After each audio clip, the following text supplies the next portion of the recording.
Eu gostaria de comunicar hoje aqui a essa CPI que eu protocolei requerimentos, os quais eu tenho certeza que vão ajudar muito na elucidação de como se produz e se espalham notícias falsas com o intuito de destruir adversários políticos. A fake news é notícia falsa. Então eu estou trazendo aqui um elemento nesse momento para que todo o Brasil saiba onde nasceu a fake news. E eu tenho aqui um réu confesso.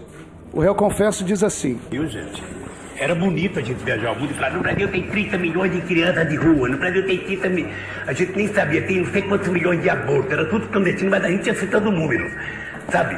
Se o cara perguntasse a fonte, a gente não tinha, mas a gente ia citando números. Eu não esqueço nunca, eu estava debatendo o Roberto Marinho e o Jaime Lerner em Paris. Mas eu estava dizendo, porque no Brasil tem 25 milhões de crianças de rua. Eu era aplaudido calorosamente pelos franceses. Quando eu terminei de falar, o Jaime Lerner falou assim para mim, ô Lula, não pode ter 25 milhões de crianças de rua, Lula. Porque senão a gente não conseguiria andar nas ruas, Lula. É muito. O áudio aqui, senhor presidente, do condenado Luiz Inácio Lula da Silva, que inclusive em uma palestra ele se orgulha de, como representante do Brasil, mentir para chamar a atenção dos países por onde ele passava. E ele diz aqui que ele foi, inclusive, questionado pelo Roberto Marinho e Jaime Lerner, que ele disse, Lula, se tivesse tantas crianças assim na rua, a gente não conseguia andar na rua. E ele mesmo dá risadas, ele disse, nós tínhamos orgulho de viajar o mundo mentindo sobre o Brasil. Então, senhor presidente, o primeiro requerimento é para convocar o condenado Lula, que é líder de uma organização politicamente e habilidosa, chamada PT, para dar instruções, explicações de como funcionava a máquina de destruir reputações petistas. Junto ao requerimento, um vídeo onde o Lula dá uma verdadeira aula de como se produz e se espalha fake news. Foi isso que eu aqui acabei de mostrar para vocês. Quando governava o PT, ele usava o Ministério da Justiça e os órgãos policiais para produzir falsos dossiês contra adversários e depois despejavam esse material falso na internet e assim no intuito de destruir as reputações.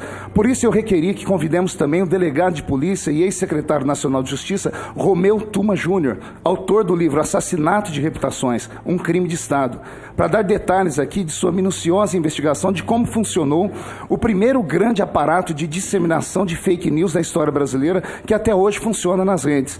O PT tem a maior milícia digital que já existiu na história desse país, que é a rede de blogueiros, sites e perfis nas redes sociais que foram por anos sustentados com verba publicitária da SECOM.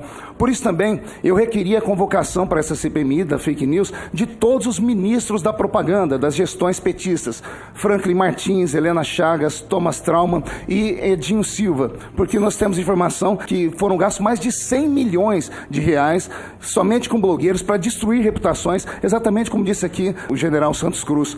Também estou oficiando o secretário da SECOM, Fábio Vantagem, para que ele disponibilize o nome, CNPJ e valores repassados às milícias digitais petistas nos 13 anos do desgoverno do PT. Eu vou atrás desses CPFs que estão por trás dos CNPJs. Nós vamos descobrir aqui o modus operandi da organização criminosa e como os ex-ministros convocados, nós vamos seguir o rastro do dinheiro. O PT é uma organização política habilidosa e faz das mentiras um meio de ação política.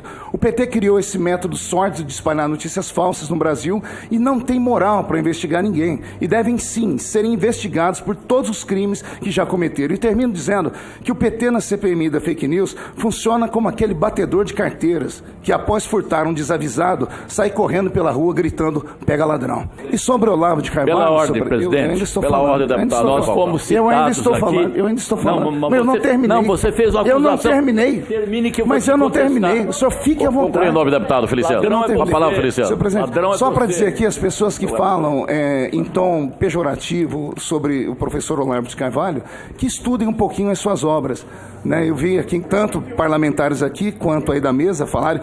Eu convido vocês a lerem o Imbecil Coletivo, o Imbecil Coletivo 2, o futuro do pensamento brasileiro, o exército da história do Brasil. Então vamos entender que o professor Olavo nunca foi contra o exército brasileiro. Agora. A dialética simbólica, Maquiavel ou a sua confusão demoníaca e, entre outros livros, a filosofia e a sua inversão. E vocês vão ver que ele é de fato uma pessoa extremamente preparada, habilidosa e não pode sofrer aqui depreciação. E se quiserem, convide ele para estar aqui na CPI e pronto.